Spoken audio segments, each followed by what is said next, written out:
Amen.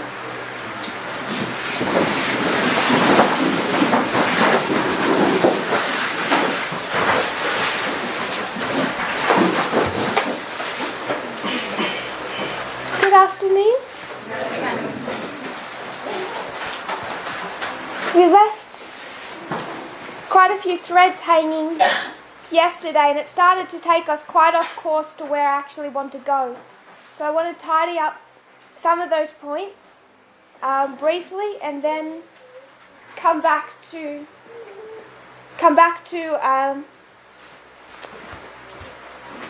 the direction that I'm hoping these classes will take. So before we go back, I want to redraw our reform lines, because by the time you start adding information, people just get lost in that added information. So as we will review the lines, we will plot that onto them. I just want to briefly go over this point that we left yesterday about light. So when we talk about this repeating pattern that we've covered a few times, we have an opening up of a message or an unsealing.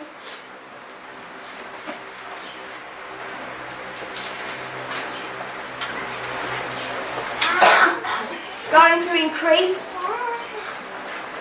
We mark an increase of knowledge. Formalize. And then we come to a point of test. And we brought up this model, we placed that onto our reform lines 2 days ago, and we asked the question, when this message comes, where's the focus? Is the focus forwards? Backwards, or both? So I just want us to go to some witnesses. First of all, I want to go back to the time of Christ. We won't look up the history or the quotes for John the Baptist, but where do you think John the Baptist, what do you think John the Baptist's point was, his message? My sister, what's the point of John the Baptist's message? Repent? Why repent? What time is fulfilled?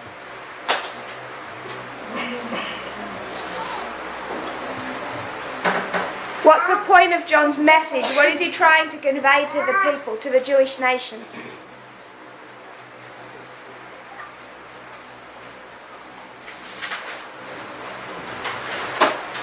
My sister in the front. What was your name, sorry? Blessing. Blessing? What's the point of John's message that he's trying to convey?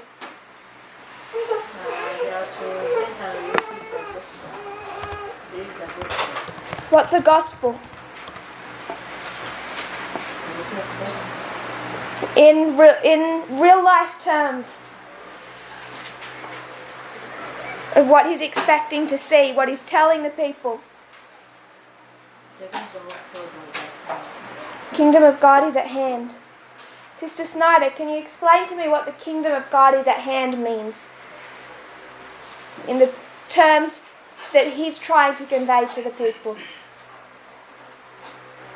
I think he was telling them that they're in the last period of the fulfillment of the 490. So they're in the last period of the fulfillment of the 490. So what should their attention be drawn to?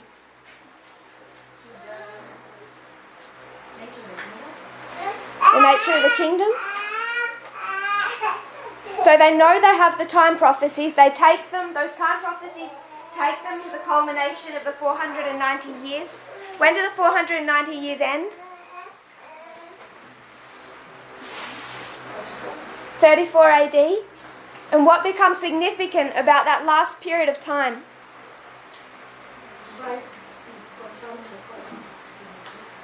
For how long?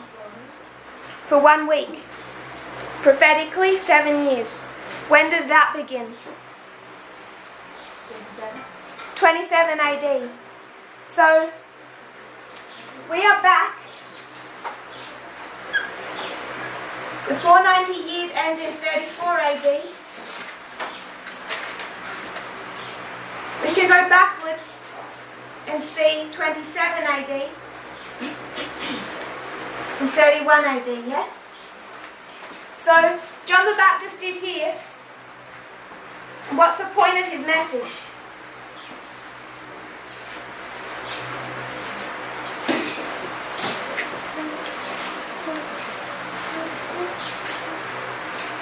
My sister. What's John warning the Jewish nation about?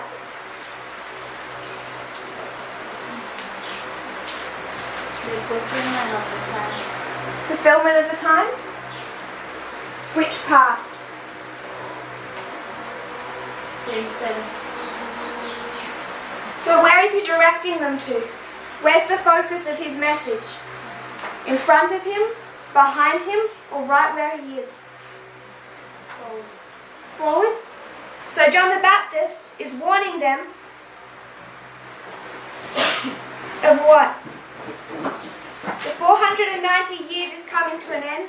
There's this final week, the Messiah is coming, and with his misconceptions, the Messiah is going to be raised up in the future that is going to deliver Israel from the Romans.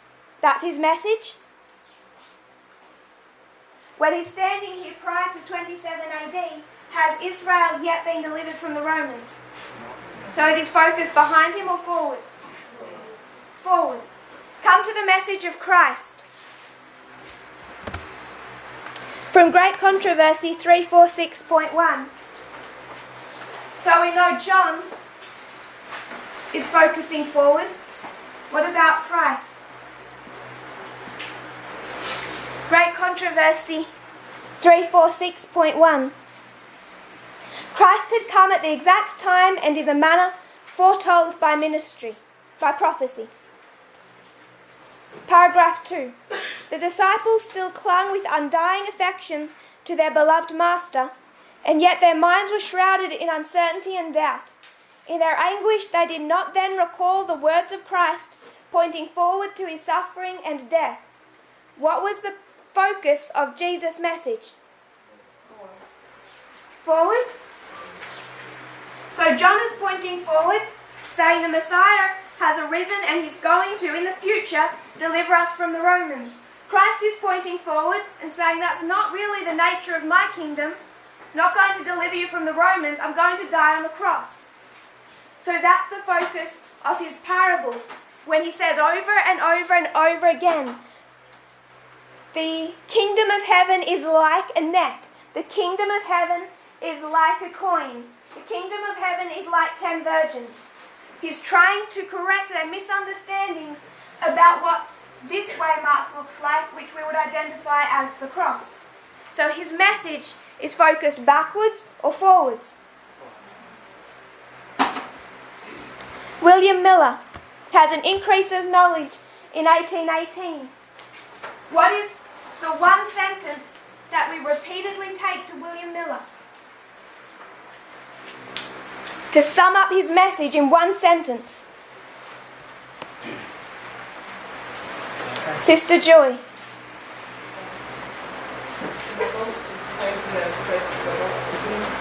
In about 25 years, Christ is going to come. Is he focusing backwards or forwards? So William Miller, he's saying, yes, 1798, but that's not the focus. The focus is that in 25 years, the second advent will occur. Focus point is forwards.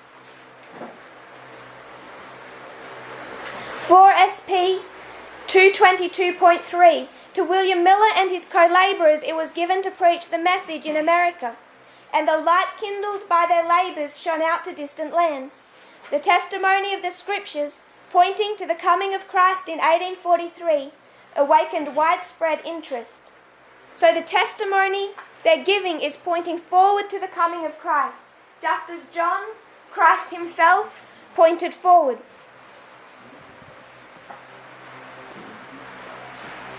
We went through William Miller. What about Samuel Snow? Boston, Concord, and then Exeter. What's his message? Brother Rogers. I'll write them on the board.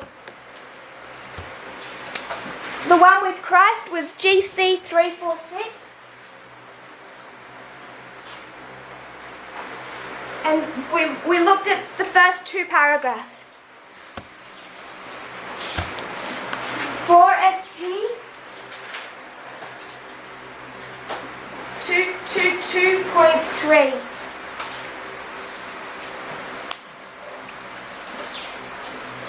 Samuel Snow comes in Boston. He shares again at Concord, and then he goes to Exeter. Do the people already know about 1798, 1840, April 19? What don't they know that Samuel Snow needs to tell them of? October 22. So the focus of his message is where? And what phrase do we take to what he's saying? Behold, the bridegroom cometh. Bridegroom came, bridegroom is there now, or bridegroom is coming? Is coming. So where is Samuel Snow pointing? Forward, October 22. Then we could go to our own reform line, Elder Jeff. Time of the End magazine. It's all about the time of the end. What's the significance about identifying that they are in the history of the time of the end and have been through Daniel 11:40 part B? What's the significance of that? What's directly in front of you that you can now see? The Sunday law. It's projecting forwards. Just like John the Baptist knew that the time had been fulfilled. You've come into the history, and the significance of being where he is standing is that you can know imminently that the Jewish nation, the Messiah, has been raised up and the Jewish nation is about to be delivered. Elder Jeff identifies in that history, in that plowing history, that we are the final generation and the Sunday law is imminent. Come to Elder Parminder, 2012. 2012, we already know about 1989, 9/11. What's new? 2014, what's the key focus of the message of 2012? The Sunday law is imminent, yes? It's the focus point is that the Sunday law is going to be in 18 months, 2 years' time. 2018. Where is the focus of that message?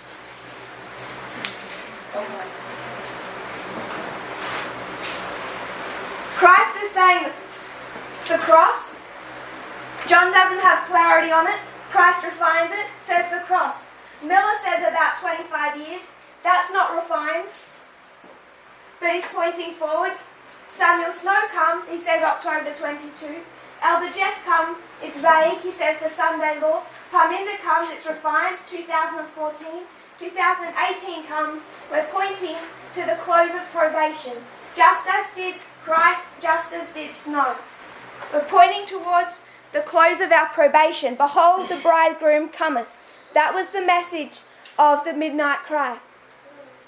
So were we pointing forwards or backwards? Forwards. I want to give one other thought to this. This is Signs of the Times, March 25.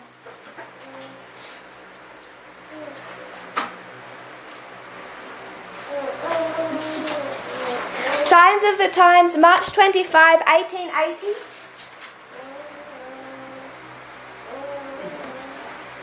Paragraph 5. She's talking about the Passover service. For those who haven't read it, where does the Passover point? Where's the focus of the Passover service? Brother Rogers. Points forward to the cross. So, I'm back here, it's just prior to the birth of Christ. I keep the Passover, and that's pointing me forwards to the antitypical lamb, Christ, and his sacrifice, yes? Does it also reflect light backwards? to what? The Passover, it's directing me, the focus is forwards, but it's reflecting like backwards, isn't it? It's pointing back to the deliverance in Egypt. That's what she says in this quote. The Passover pointed backward to the deliverance of the children of Israel and was also typical, pointing forward to Christ, the Lamb of God, slain for the redemption of fallen man. Is there any point to that service, though, if its focus is backwards? It's no point. It's meaningless. It means nothing. It only comes into its significance because its primary focus is pointing towards the sacrifice of Christ. So there is a reflection. Every time we understand light, whether it's John or Christ or Miller or Snow or Elder Jeff or 2012 or 2018, whenever we understand light, it reflects backwards because it has to lock us into where we are in prophetic history. It's going to give clarity onto the path we've already tread, but the focus of the light is always forward. Here on 7 witnesses of a reform land. So, doesn't that make sense though? If we were walking at night and it's pitch black, and you're walking with me and I have a torch, and it's a dangerous road and there's potholes and crevices and cliff faces, does it make any point if I shine the light backwards? Isn't the road that we're travelling on dangerous? So doesn't it make sense that you would shine the light in front of you? Because you don't really need to know with that great clarity where you've been. Some will disseminate backwards, but when you need it, if you're walking on this path, and you're here, and you're heading in this direction, the time you needed light here was when you were back here.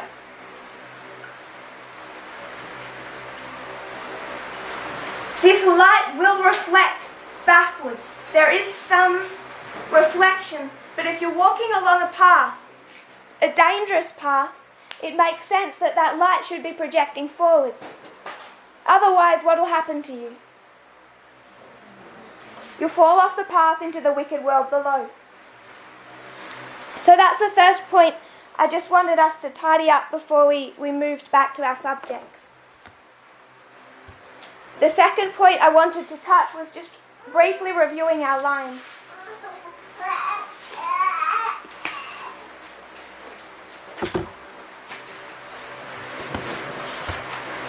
We built up our 4 primary lines.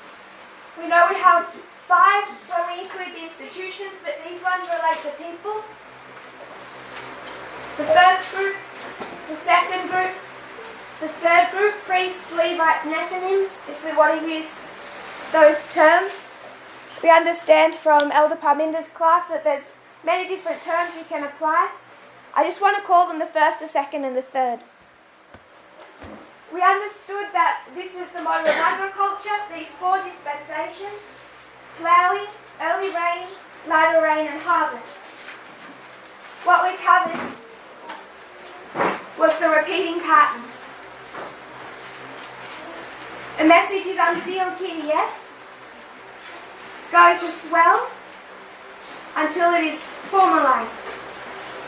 This is the same pattern that we do see from the sun angle to the close of probation. And what history did we go to understand that? Millerite history. July 21st, Boston. August 1, Concord. August 15, Exeter, 1415. The 3 camp meetings of Millerite history. We identified that that is a repeating pattern we find within all of our dispensations. So if we have a dispensation from 9/11 to the Sunday Law, what do you expect to see?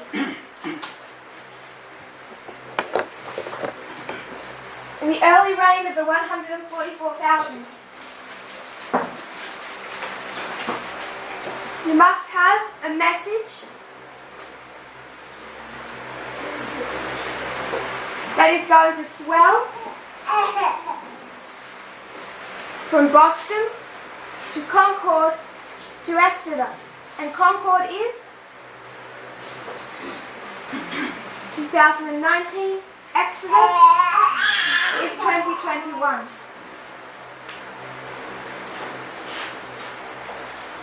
What light opened up in 2019, this increase of knowledge? What was it about? The Sunday law. So witness number 8. The message opening up in this history, is it projecting forwards or backwards? Forward. Is the 9/11 a Sunday law? Is 9/11 a Sunday law? Does everyone say yes?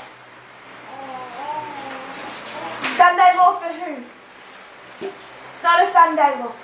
It's not a Sunday law for a priest, a Levite, or a Nethinim, or 144,000. So can it be a Sunday law?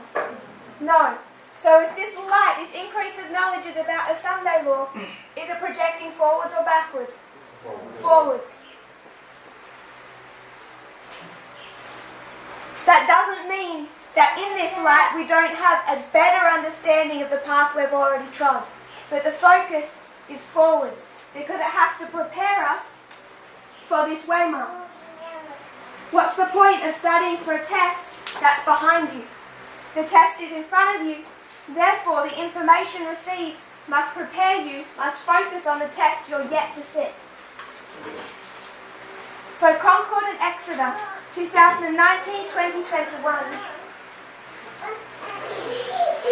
And we identify that from this model of 144,000, we have ploughing, early rain, latter rain, harvest. How many primary waymarks? 5 primary waymarks. 5 primary waymarks separating 4 dispensations. The easiest way to remember our reform lines is just the hand. We brought that down to the priests. It's an increase of knowledge, formalization, test in the ploughing, in the early rain, in the latter rain, and the harvest. The story is consistent. What waymark begins the outpouring of the latter rain?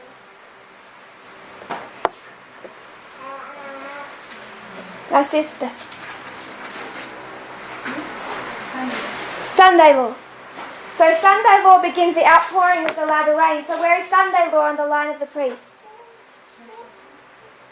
2014. So 2014 becomes the Sunday law.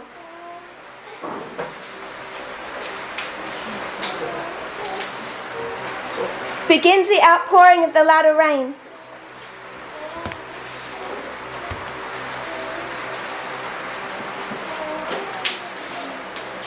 Signs of the Times, November 27, 1879. Put that down here. Signs of the Times, November 27, 1879, paragraph 10. And I'm just going to paraphrase to pick up a couple of points. I'm going to actually start. I'm going to just paraphrase from 2 quotes. I don't really want to turn to them. Spirit of Prophecy, Volume 4, 422.1.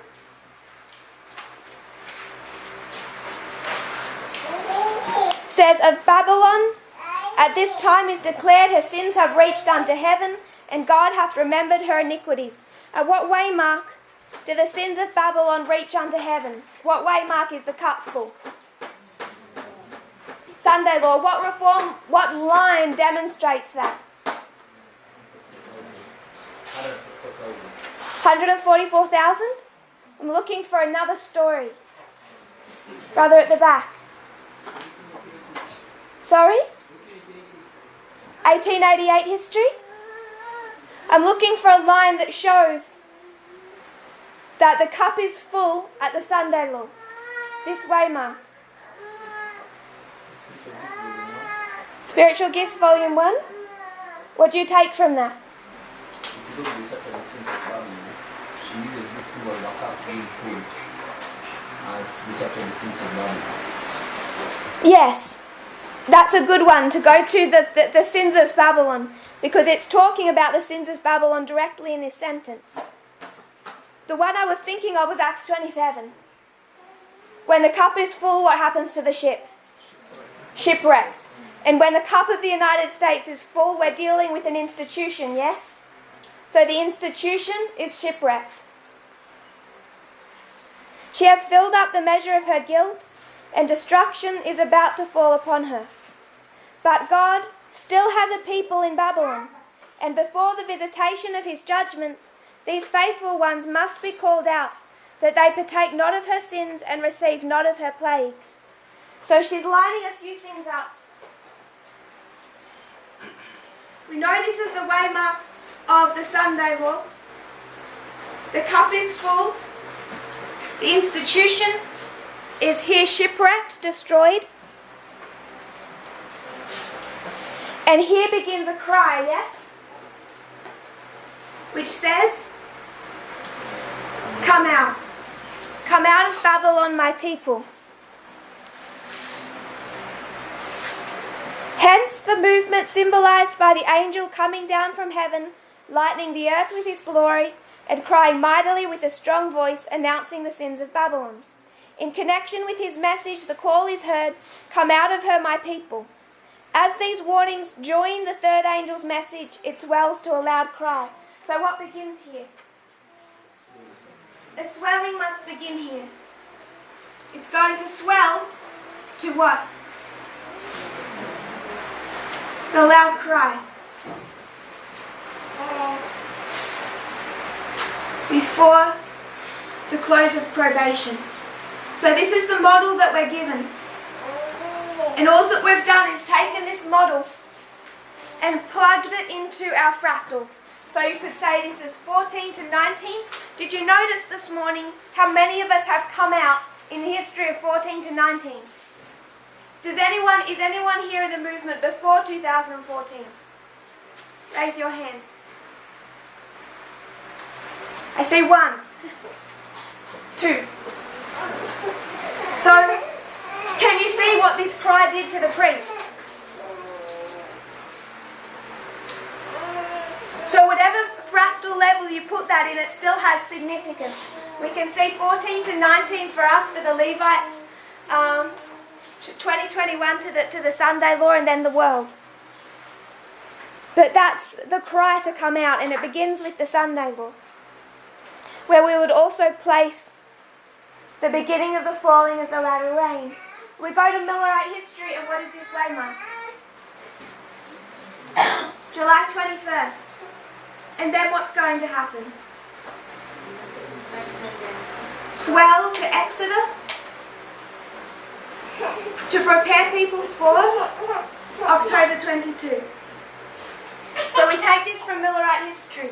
We understand that the Sunday law is one of these key waymarks, yes? Boston, Concord, Exeter. So the Sunday law becomes one of our key 5 waymarks. And what do they call July 21st in Millerite history? What symbol do they appropriate for it? Midnight?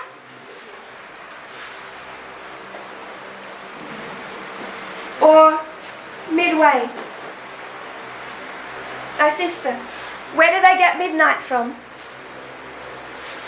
Why do they call July 21st midnight?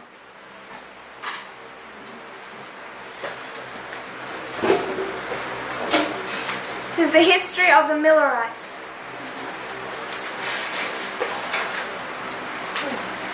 In the pink. Yes. Sorry? Matthew 25. The parable of the 10 virgins. So they see that in the parable the cry begins at midnight. And they see July 21st is midway between April 19 and October 22. So that's their modelling. So when we take it to 2014 or these waymarks, we see it has the symbology of midnight and midway. And where does it come in our hand?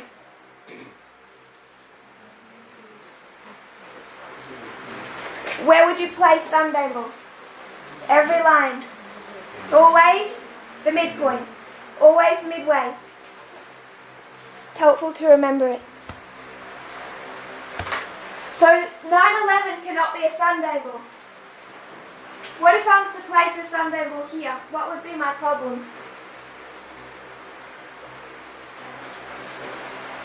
Beyond any other structural issues, what would be my problem with putting a Sunday law here?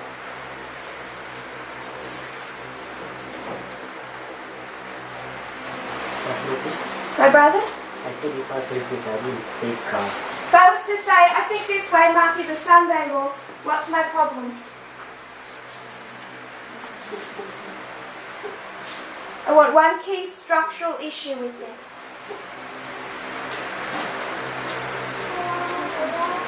My sister.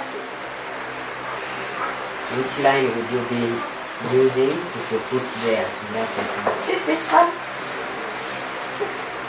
and then it means you are bringing 2014 that side, or it means you have cut the line short, of which you have ignored the increase of knowledge, you have excluded it.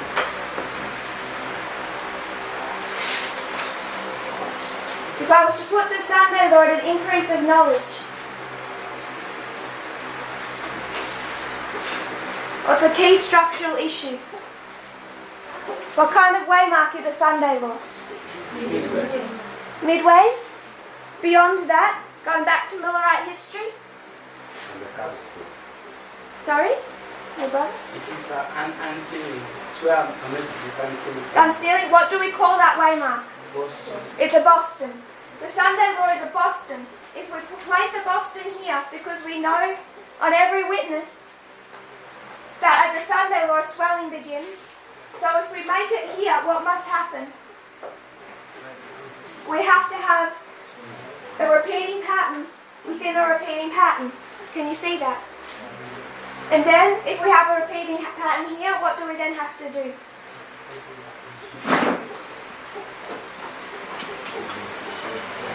In every dispensation, then, between dispensations, we must introduce two new waymarks. So between 2018 and 2019, we need a concord and an exeter. Can we see that? It begins a swelling that swells to the increase of knowledge and then to a formalization. So a Sunday law must always be one of our primary waymarks, yes? Beyond it being the midpoint of our reform line. There must be a Boston because it's at the Sunday law that the message is unsealed and is going to swell. So I want us to solidify in our minds where we place the Sunday law without going to all of the quotes. A message begins to swell there.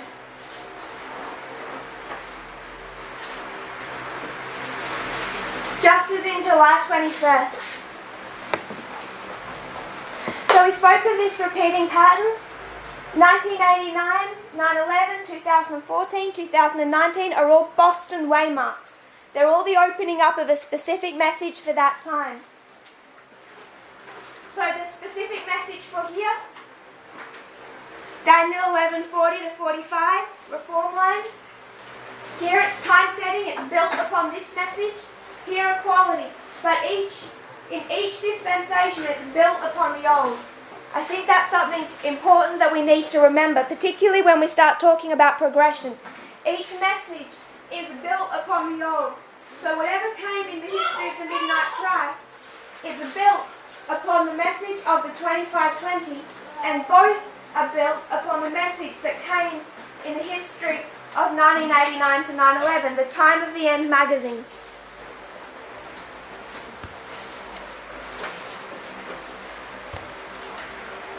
In each of these messages, of these four dispensations, we identified two streams of information. So in this history, there's a true and a false, yes? The true the new light, Elder Jeff begins to teach regarding Daniel 11 and reform lines.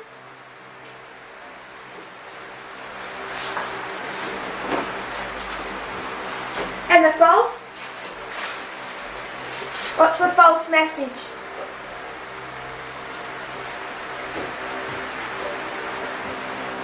If this is a test in this dispensation, how many choices do you have? 2. So if you don't like Elder Jeff's model, what is the other one you're going to choose?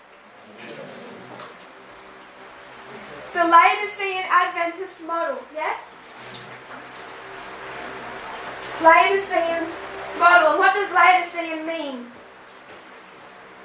What does it mean to be Laodicean? My sister. What does it mean to be Laodicean?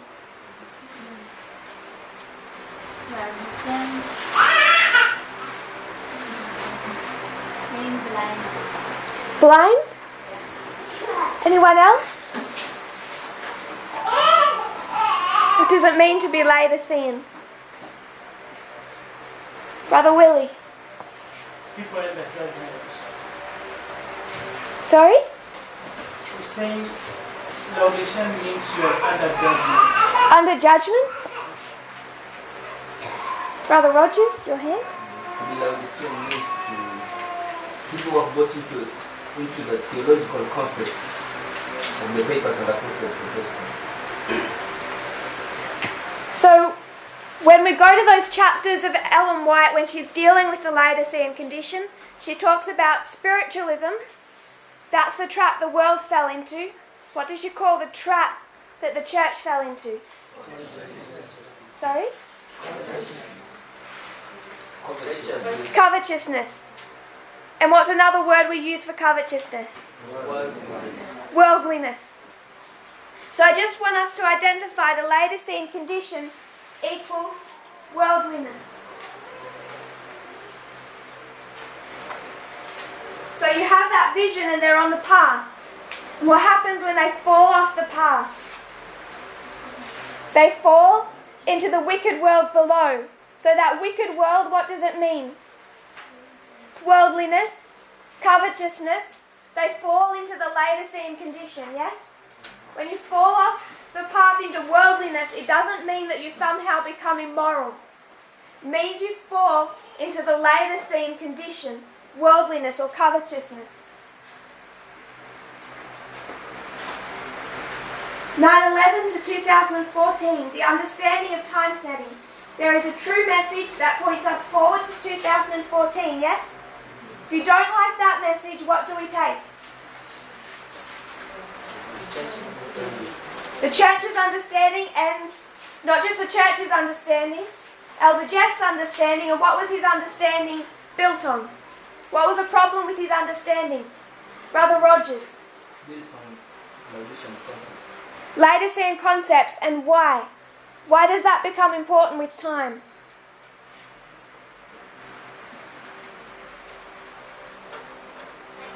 I think Elder Parminder covered this subject in Arkansas, I think fall of 2018, but I could be wrong. What messages did the papacy introduce to Adventism? What's our traps? No time. So what is Elder Jeff choosing when he rejects time setting? No time, and that is papal doctrine. And you said before, Brother Rogers, that those papal doctrines were the Laodicean condition. So he's going back to the Laodicean condition. So you're falling off the path into. So this false message is again worldliness or the Laodicean condition. Come to 2018. Two messages. You have a true message and a false message. Now it's interesting that those opposed to this message attack two streams of information, and yet they would be perfectly happy saying that there's two streams here and that we are wrong, we were wrong, and they were right. So they believed two streams of information in 2018, 2019. If they didn't believe that, they would believe that there was truth in our message, that somehow we're all equals, them and us, we're just all equals, but they don't believe that.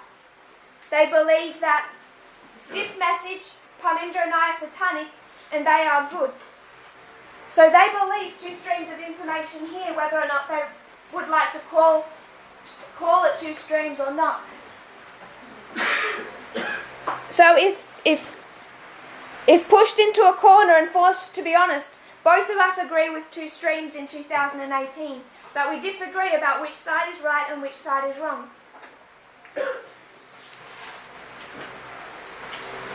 And I just want us to remind us that these two streams of information, as we place it here, it developed very early on. We first got that from what concept? Acts 27, the waymark of Cyprus. Simon Magus and Bar Jesus. Internal and external false prophet. All the way back in the line of Acts 27, it already told us that at the midnight cry, there is a true stream and a false stream, a true prophet and a false prophet. So I just wanted to note that. So we understand two streams of information in the history of 14 to 19. And when you reject the true stream, what do you fall into? What do you accept? It's a Laodicean methodology and a Laodicean message. And it's worldliness. What currently would you define as the worldliness issue in the United States?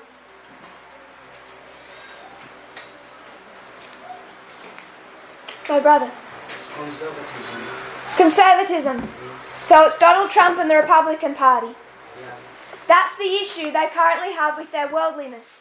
So when they rejected this message, where did they fall into? They fell back into that worldly mindset where you are favourable to the system of government, the system of society that's going to lead to the Sunday law. Because that's the prophetic issue of worldliness that we have to deal with at the end of the world.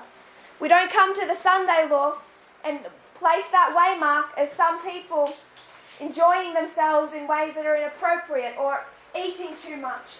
We understand that this worldliness issue of the American institutions at the end of our world, it's not immorality, it's this prophetic subject. So they're going to come on the wrong side of that prophetic subject.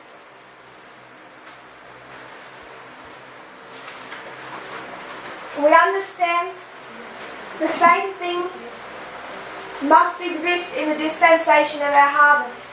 There must be a true message, and if we don't like it, we will go back to our Laodicean methodology and our Laodicean message.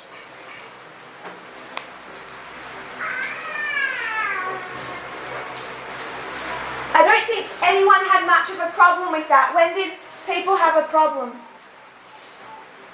What created the problem? My sister, the pink vest, pink and white. No one really has a problem with this. In fact, all of this. What didn't people like? What don't they like? The implications of that. If this is what it's like in the harvest, if the ploughing of the priests,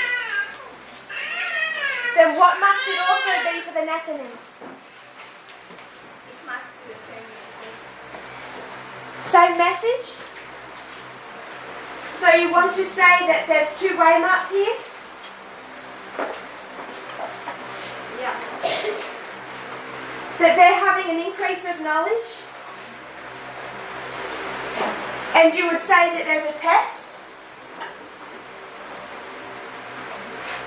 And if there's a test, how many choices do you have? And one must be true, and one must be false. This is what gave people heartburn. Why does this give people heartburn?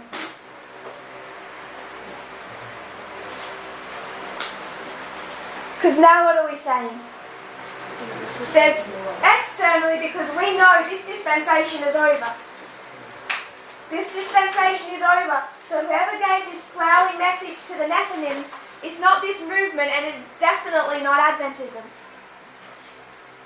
So we went back into this history and we saw that there's a movement arising in 2014, an external movement that's going to cause the rise of Donald Trump as president, and he's going to take us all the way to the Sunday Law.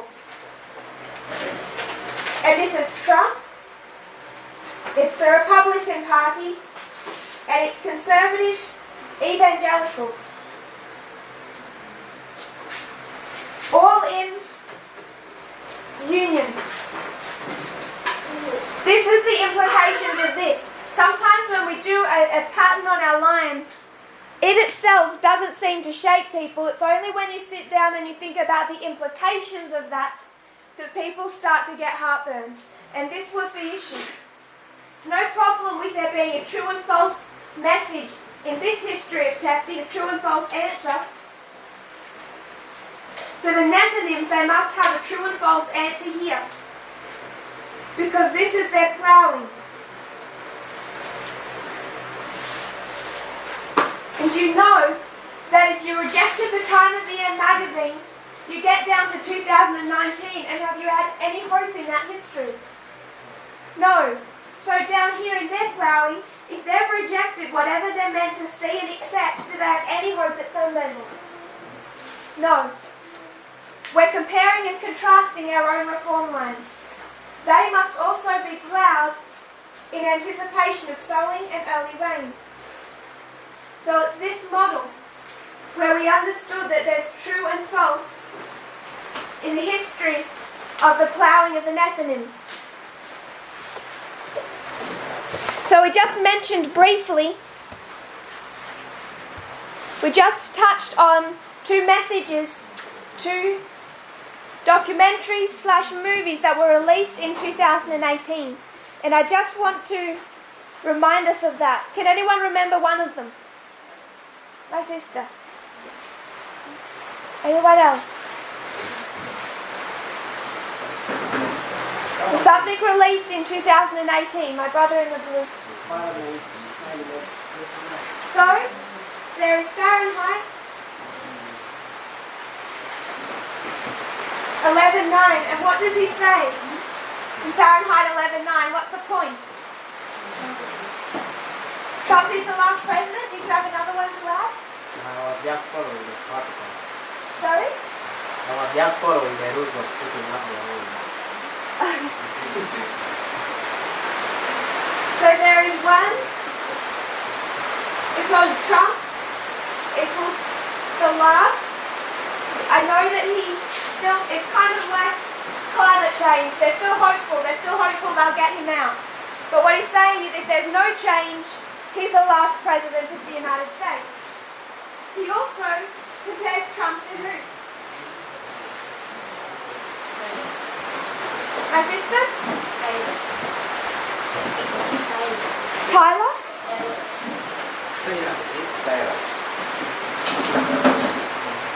This is Michael Moore. Michael Moore doesn't compare him to Cyrus. People do, but that's the other side of the equation. Who does Trump compare? Who does Michael Moore compare Trump to? Hitler. Is that prophetically accurate? So this is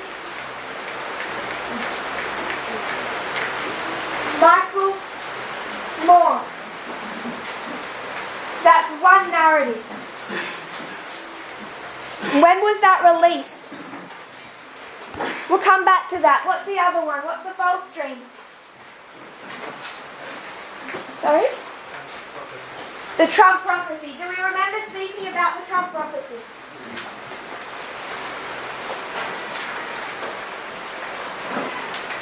Just going to read a little about it.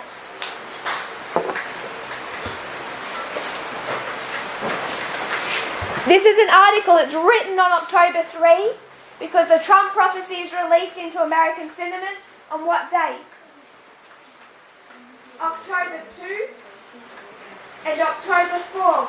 When is our midnight cry? In the United States, it's October 3. So this documentary movie is released October 2, October 3. This is an article written in The Guardian. I'll write it here so you look it up. It's from The Guardian. It's October 3, 2018. And it's titled The Chosen One.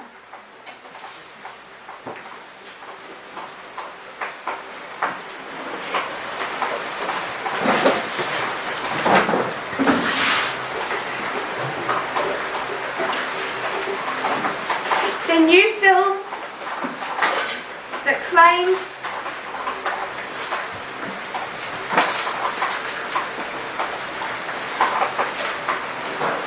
Trump's election was an act of God. The Chosen One, the new film that claims Trump's election was an act of God. More than 1,000 US cinemas are screening The Trump Prophecy, which posits that God chose the philandering billionaire to restore America's moral values.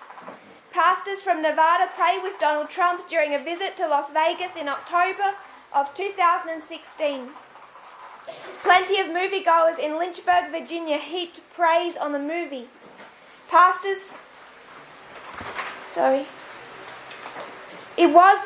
Everyone agreed, a miracle. The unexpected election of Donald Trump in 2016 was an act of God. This is the theme of The Trump Prophecy, a movie telling the story of Mark Taylor, a former fireman from Orlando forced to retire after suffering from post-traumatic stress disorder, which premiered on Tuesday. Between graphic nightmares featuring demonic monsters and hellish flames, Taylor received a message from God in April 2011 while he was watching television. He clicked onto an interview with Donald Trump and he heard a voice from God saying, "You are hearing the voice of the next president." And so it came to pass, although it took another 5 years and a national prayer campaign, Taylor wrote a book, The Trump Prophecies. And this is the book that led to that prayer campaign. The belief that Trump's election was God's divine will is shared by others. Franklin Graham, the prominent conservative evangelical, the son of Billy Graham, said last year that Trump's victory was the result of divine intervention. "I could sense going across the country that God was going to do something this year, and I believe that at this election God showed up." Taylor has made other claims which he calls prophetic words, including that Trump will serve 2 terms, he will remove the Supreme Court ruling on abortion, etc. Other claims. Also that he'll arrest thousands of people of a deep state, and etc. There's conspiracy theories mixed through his so-called prophecies. About 1,200 cinemas across the US were screening The Trump Prophecy on Tuesday and Thursday this week. Midnight Cry was on Wednesday. Quoting some people from the audience, "God is definitely using Trump to restore America and bring revival to our land. He stands for the common man and protects our freedoms." Another individual, "He was skeptical of Trump right up until election night, but what I've seen him doing since has led me to believe that maybe he's an instrument of God." Another person, "Trump is God's will, there's no other way to explain it. I prayed for him through the 2016 election. I know in my heart that God raised him up for this time in our country." So this is the mentality behind The Trump Prophecy. And it is released by who? Fahrenheit 11/9 is released by Michael Moore. The Trump Prophecy, put together and released by Jerry Falwell Jr. through Liberty University.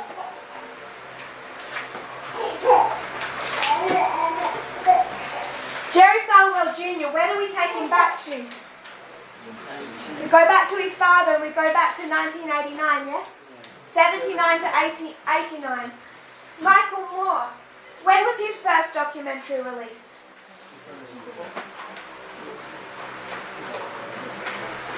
Michael Moore made his directorial debut on what year?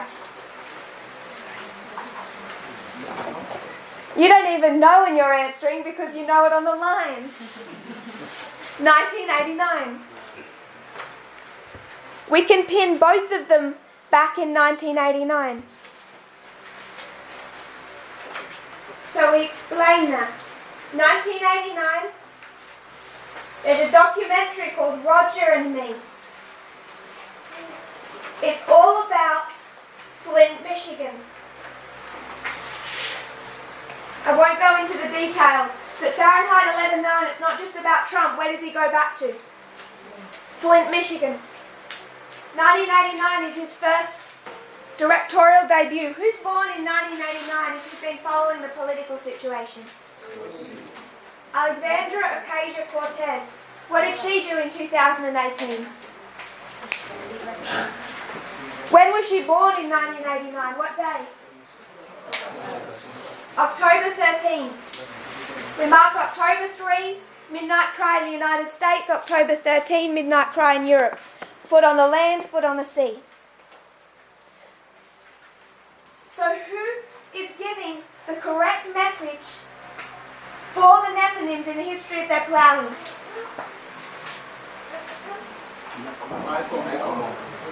We could speak about others. We talk about CNN, Washington Post, those news articles. But if we want to highlight an individual, it's Michael Moore, yes? Yes. And it's when is his documentary released? Late September, just as the school in Arkansas is beginning, releases in late September, runs through October. So they're airing at the same point in time. Not beginning on the same day, off by a couple of weeks. Late September, Fahrenheit 11/9, October 2 begins the Trump prophecy.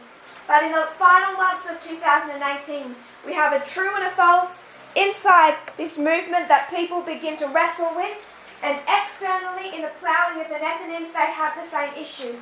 Now, a sister came up to me during the break, and she had a question that I said we would address in the class. And if I've misunderstood her question or her thought, if she could either speak up now or come to me afterwards. But I believe the essence of her question is our message different to theirs? Essentially, is there a difference between what was said in our Midnight Cry message and what was said in Fahrenheit 11/9? We are saying Trump is the last president, and then how do we show how bad he is? Take him back and compare him to who? Hitler. Michael Moore?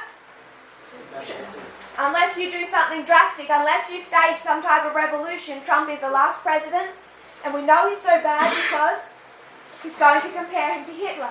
They're the same messages. This history here, what has divided this movement, is our understanding of Donald Trump and how we view him in comparison to Obama and Clinton. It all leads back, equality was taught in October. Not in the lines of equality, but equality was there because we said Trump, bad.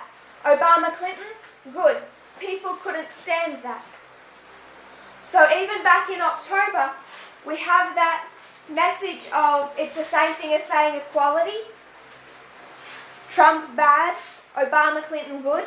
It ties in with two streams of information because one side is bad and one side is good.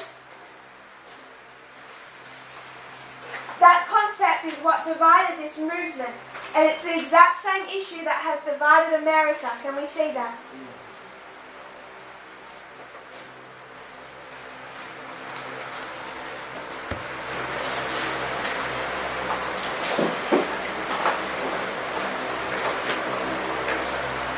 I just want to place 1989. Michael Moore does a documentary focusing on Flint, Michigan. In 2018, he's going to do another documentary It focuses on Flint, Michigan. The reason that he believes that there is something, he wants to tie Flint, Michigan into this documentary that's on Trump is because there was a crisis, a water crisis in Flint, Michigan that he believes caused or aided the election of Donald Trump. When was that crisis in Flint, Michigan that helped lead to the rise of Donald Trump? Brother Rogers, don't go off what you know, go off the line. Where do you think it was? There's a crisis. You know Flint, Michigan, you can tie it to 1989. You know he's talking about it in 2018. Because back here there's a crisis in Flint, Michigan that he believes led to the rise of Donald Trump. When was the crisis in Flint, Michigan? Do you have to know the history? Apart from the Trump administration, the documentary delves into some events that Moore believes are connected to or inspired by Trump, such as the 2014 Flint water crisis orchestrated by an appointee of Governor of Michigan, Rick Snyder, that led to toxic levels of lead in the water and poisoned the people. So even when he's tying Flint, Michigan to Donald Trump, when is he going to go back to? 2014. So we are going back to 2014 to build up our logic for our formalization of our message. And when Michael Moore goes back to the Flint water crisis, he's doing the exact same thing. Going to back to 2014 to build the logic for his message. So we can place Michael Moore in 1989, 2014, and then he gives the formalization of the plowing message of the Nethnims.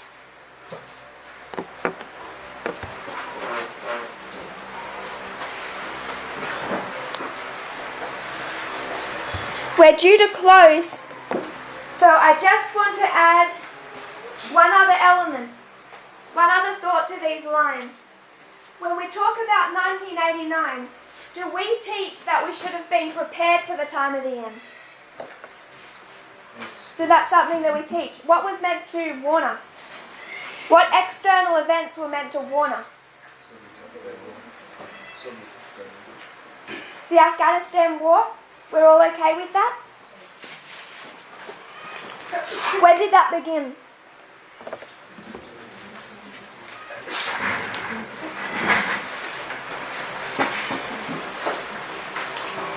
My sister. We were meant to be warned prior to the time of the end by a proxy war in Afghanistan between the Soviet Union and the United States. You know that we teach that. You're familiar with that. When did it begin?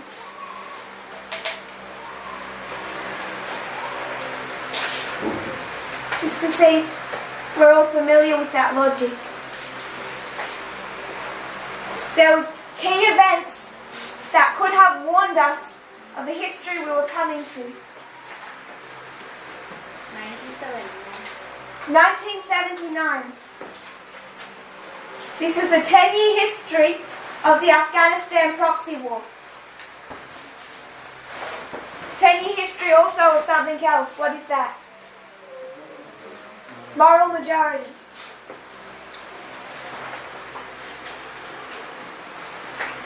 Church and state union that led to the election of Ronald Reagan. So we have 10 years of warning before the time of the end, yes?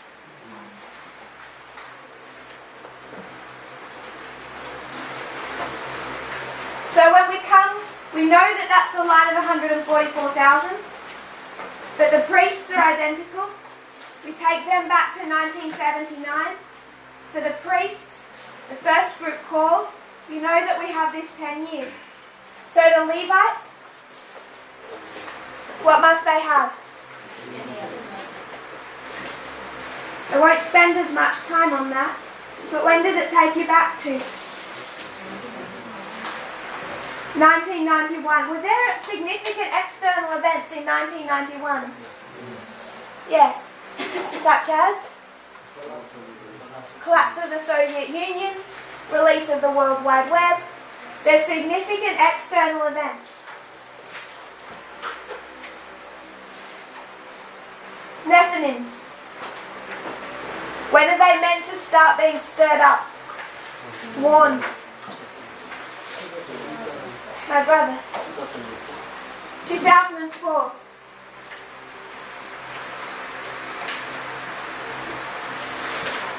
We all okay with that?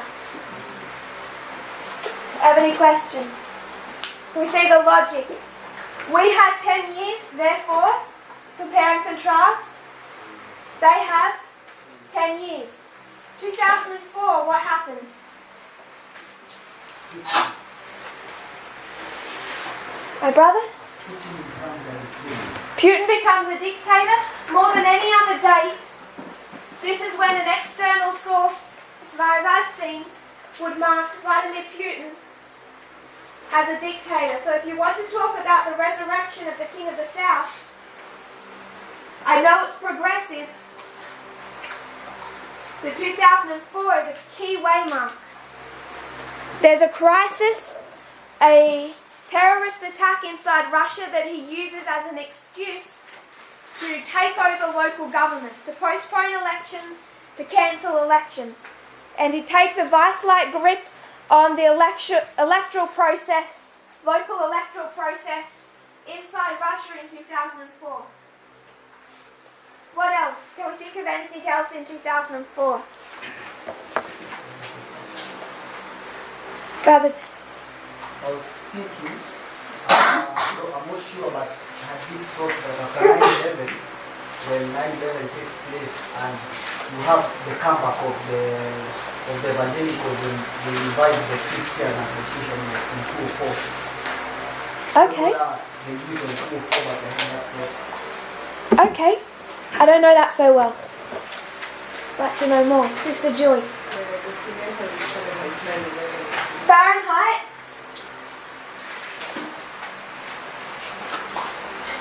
"9/11" documentary is released in 2004. So what is meant to stir up the Nethnims? What are they meant to see? Who did that work?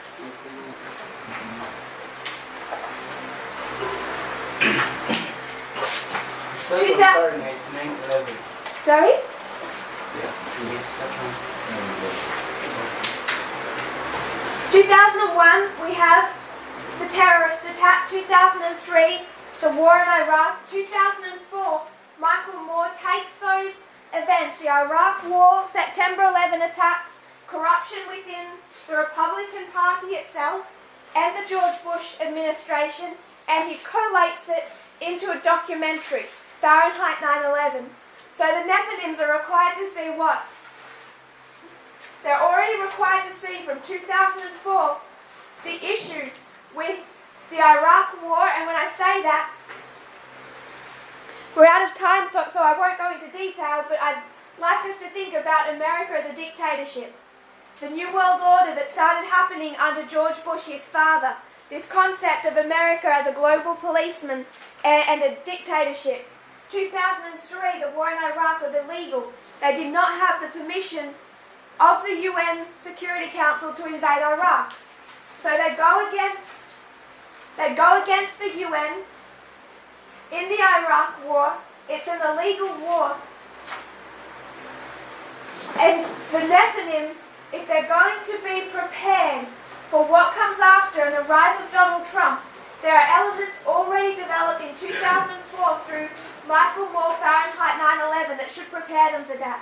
Already prepare them for the state of the Republican Party and how the United States acts in wartime. And what George Bush did in Iraq, how is Donald Trump currently acting towards Iraq and Iran? Same pattern of behavior, same mindset. So 2004, they have this 10-year history where they're meant to start being warned about what is coming. And this is all external events, yes? And yet when you come down to the history of 2018, they're tested on the same thing that we are tested upon. They don't have the benefit or the clarity of prophecy. but they're tested upon the same thing. Who is Donald Trump? Who is Obama and Clinton? What do they represent? 2004, it's Michael Moore. We can take him as an individual and pin him back to 1989. But for the Nethnims, we take him back to 2004. There's the Flint water crisis in his hometown. His hometown is Flint, Michigan. That's why he focuses on it so much. But there's a Flint crisis in 2014. You don't see him in 2014. You also don't see the midnight cry or the person who delivers it in 2014. But by the time you come to the formalization, you do. The same time we do, he's giving the same message. Donald Trump, dictator, similarities to Nazi Germany, Adolf Hitler. There is a false message, yes? False message is identifying Donald Trump as a different type of model. Both sides are religious. Is Michael Moore religious? He actually is very religious.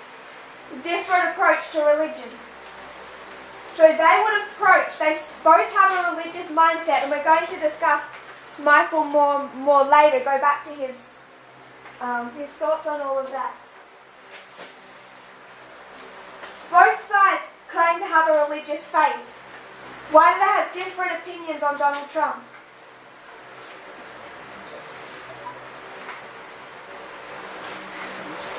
One sees Donald Trump and they compare him to Hitler. The other side sees Donald Trump and compares him to who? Our sister said who earlier? Cyrus. So Michael Moore is going to see Trump and say Hitler.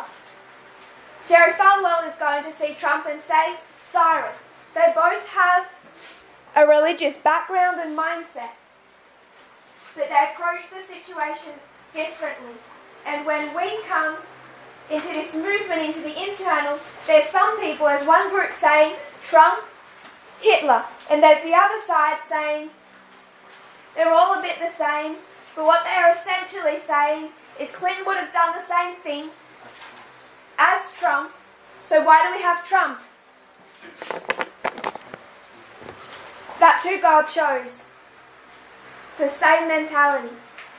And as they have come further and further from this movement in rejection of this message, they have allied themselves more and more with Trump's policies and with the Republican Party and with conservative conspiracy theories. Fallen from the path to the wicked world below. So this up here looks really mild and innocent. No one has a problem with that. You take this, 79, 89, a stirring up, messengers, formalization of their message, plowing time. Take all of that from the line of the priest and it's all innocent. You take that to the Nethnims and for many people it suddenly becomes toxic because of the implications of it. That's where this movement divided. So when we come back tomorrow, we will review this, make a couple of other points about our reform lines, and then I want us to come back to the question about raffia. If you kneel with me, we'll close in prayer.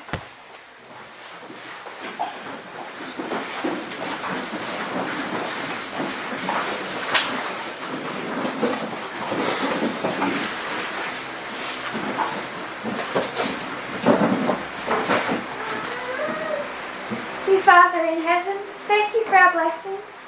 Thank you for this school and that we can study together. Lord, I know it can seem like an overwhelming amount of information sometimes, but we are grateful that when you put things to patterns, they are easier to absorb. I pray, Lord, that we'll see those patterns, that they will stick in our minds, that we might be able to recall them, Lord, and that we will see these patterns and these rules of understanding, Father, that can prevent us from making mistakes.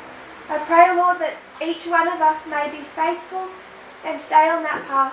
In Jesus' name, amen.